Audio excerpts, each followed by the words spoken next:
महसूस हो रहा था। जैसे ही ध्रुव की आंख खुली, ध्रुव ने देखा वो यशिका थी। यशिका ने ध्रुव को अपनी बाहों में घेर लिया था। ध्रुव यशिका को अपने इतना करीब देखकर घबरा गया। ध्रुव ने चौंकते हुए पूछा, यशिका, तुम यहाँ क्या कर रही हो? ध्रुव की आवाज तेज थी। यशिका ने ध्रुव के मुंह पर हाथ रखकर कहा, चुप रहो, तुम मेरी सासू मां को जगा दोगे। मौसम अचानक से ठंडा हो गया था। ध्रुव को बहुत ठंड लग रही थी। ध्रुव ने यशिका से कहा, यशिका, तुम्हारी सासू मां जग जाएंगी? वो अगर तुम्हें इस तरह मेरे पास देखेंगी तो वो न जाने क्या क्या सोचेंगी। पर इससे पहले कि ध्रुव कुछ कह पाता, यशिका ने ध्रुव का मुंह बंद कर दिया। ध्रुव चिल्लाना तो चाहता था, लेकिन यशिका की वजह से ध्रुव कुछ नहीं कर पा रहा था। ध्रुव का पूरा शरीर सुन्न पड़ चुका था। जैसे ही यशिका पीछे हटी, ध्रुव ने यशिका से गुस्से से कहा, ये क्या कर रही हो तुम? हटो यहां से। यशिका ने ध्रुव की बात नहीं सुनी और ध्रुव से कहा, मैं तुम्हें छोड़कर कहीं नहीं जाने वाली, समझे तुम? ध्रुव को अब यशिका के पास होने से चिढ़ हो रही थी। ध्रुव ने सोचा था कि यशिका बहुत अच्छी लड़की है, लेकिन इस समय जिस यशिका को ध्रुव देख रहा था वो बिल्कुल अलग थी। ध्रुव को अच्युतचारण ने पहले से समझा कर रखा था कि उसे सांसारिक मोहमाया से दूर रहना है, और इन सभी चीजों से बचे रहने के लिए ध्रुव के शरीर पर एक निशान भी बन गया था। वो निशान ध्रुव को किसी भी डिस्ट्रैक्शन से दूर रखता था। जब भी ध्रुव कोई ऐसा काम करने चाहता था जो कि उसे नहीं करना चाहिए, तो वो निशान दुखने लगता था और ध्रुव रुक जाता था। लेकिन इस बार जब यशिका ध्रुव के इतने करीब आ गई थी, तो वो निशान कोई काम नहीं कर रहा था। ध्रुव बिल्कुल जम सा गया था। ध्रुव को समझ नहीं आया कि वो कैसे इस मुसीबत से निकले। अचानक से यशिका रुक गई। ध्रुव ने यशिका को देखा। यशिका कमरे के बाहर देख रही थी। जब ध्रुव ने कमरे से बाहर देखा तो ध्रुव की आंखें बड़ी हो गईं। ध्रुव अचानक से समय में पीछे चला गया। ध्रुव ने देखा कि कमरे के बाहर पर्दे के पीछे एक औरत खड़ी हुई थी और हवा के झोंके से पर्दा उड़ा। ध्रुव उस औरत को जानता था। वो औरत थी जिसने बचपन से लेकर आज तक कभी ध्रुव का पीछा नहीं छोड़ा था। कमरे के बाहर चौरंगा गांव की पुरानी हवेली थी। हाथ में लालटेन लिए डायन खड़ी। आज इतने सालों बाद भी ध्रुव उस डायन को एक बार में ही पहचान गया था। वो डायन यशिका को ऐसे घूर कर देख रही थी जैसे मानो यशिका से गुस्सा थी और कह रही थी, ये मेरा शिकार है। अचानक यशिका ध्रुव के बिस्तर से उठकर अपने कमरे में चली गई। यशिका बहुत गुस्से में लग रही थी। यशिका के जाते ही ध्रुव ने अपने कपड़े उतारे और अपने शरीर पर बने उस निशान को देखा। ध्रुव को समझ नहीं आ रहा था कि ये निशान काम क्यों नहीं कर रहा था। जब ध्रुव अपने निशान को देख रहा था, तब अचानक से कमरे के बाहर से डायन की आवाज आई और उसने कहा, ये निशान तुम्हें बाहरी शक्तियों से बचा सकता है, पर तुम्हारे अंदर के शैतान से नहीं। इतना कहकर वो डायन गायब हो गई। ध्रुव ने देखा कि बाहर अब भी बारिश हो रही थी। ध्रुव को कुछ समझ नहीं आ रहा था, पर ध्रुव बहुत ज्यादा डर गया था।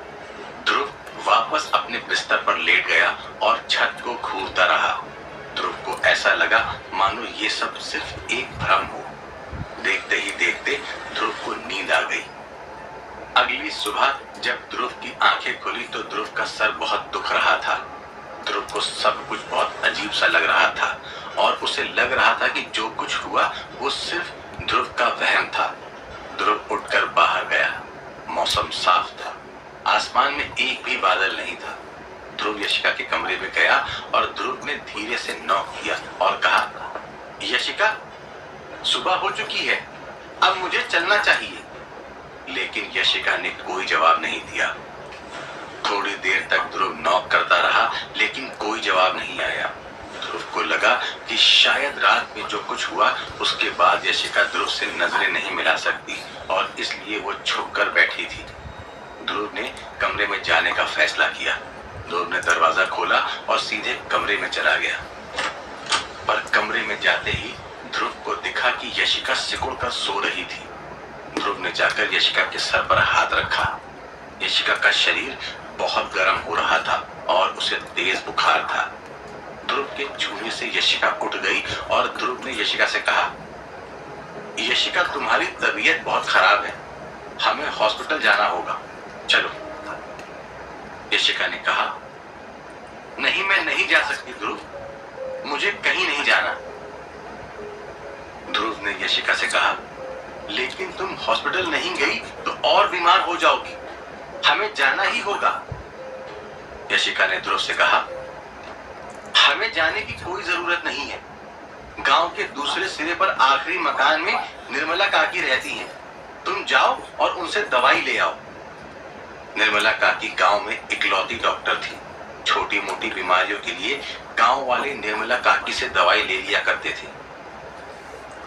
यशिका के पास बस एक ही साइकिल थी और ध्रुव यशिका को साइकिल पर बैठाकर हॉस्पिटल नहीं ले जा सकता था। इसलिए ध्रुव ने निर्मला काकी से दवाई लेना ही ठीक समझा। ध्रुव ने यशिका को पानी पिलाया और वो दवाई लेने चला गया। पर जब ध्रुव घर से बाहर निकला तो उसने देखा कि सड़क के दूसरे किनारे पर बहुत सारे लोग खड़े थे जो कि ध्रुव की तरफ बढ़ रहे थे। ध्रुव को लगा वो लोग बस आगे जा रहे होंगे, लेकिन जैसे ही ध्रुव उनके करीब पहुंचा तो उन लोगों ने ध्रुव का रास्ता रोक लिया। उन लोगों की भीड़ में से एक आदमी निकलकर बाहर आया।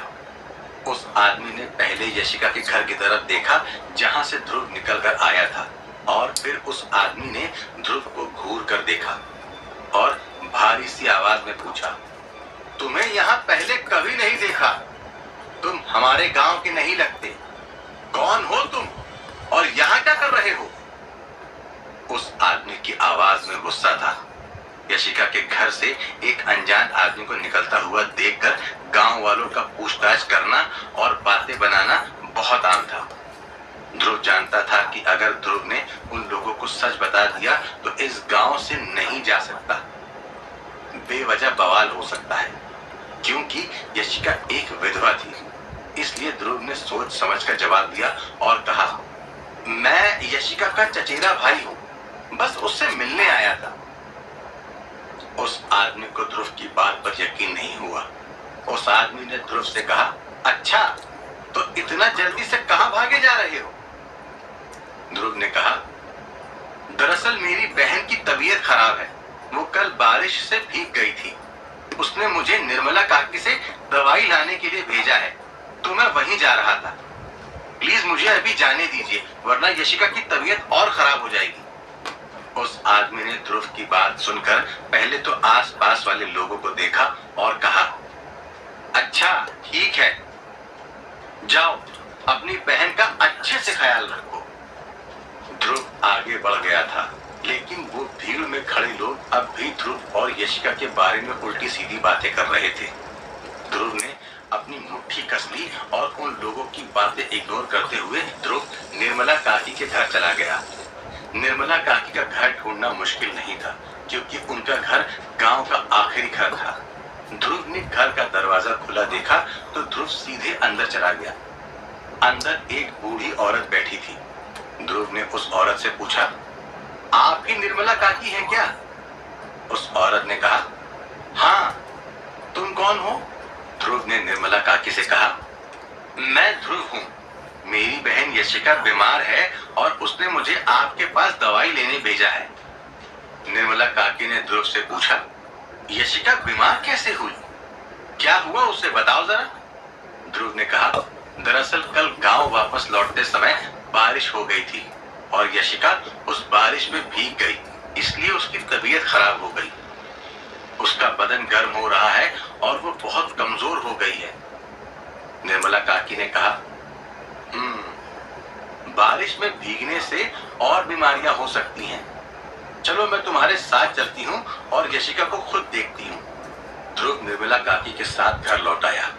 जब निर्मला काकी ने यशिका का चेकअप किया तो उन्होंने ध्रुव से कहा, अच्छा हुआ तुम मेरे पास जल्दी आ गए, वरना यशिका बच नहीं पाती। जाओ, जाकर जल्दी से पानी उबाल कर लाओ। ध्रुव ने निर्मला काकी की बात मानी और उबला हुआ पानी लाकर निर्मला काकी को दिया। उन्होंने यशिका को दवाई दी और शाम तक निर्मला काकी ध्रुव के साथ यशिका के घर पर बैठी रही। शाम तक यशिका का बुखार उतर गया था और वो दवाई लेकर सो रही थी। ध्रुव ने निर्मला काकी से पूछा, मुझे रास्ते में कुछ लोग मिले थे और वो मुझ पर शक कर रहे थे, कौन थे वो लोग? निर्मला काकी ने कहा, गांव में एक औरत की तबीयत काफी खराब रहती है, ये सब उसके बच्चे हैं। खैर, अगर रात तक यशिका को बुखार ना आए तो समझ लेना कि सब ठीक है, और अगर बुखार आ जाए तो मुझे बताना।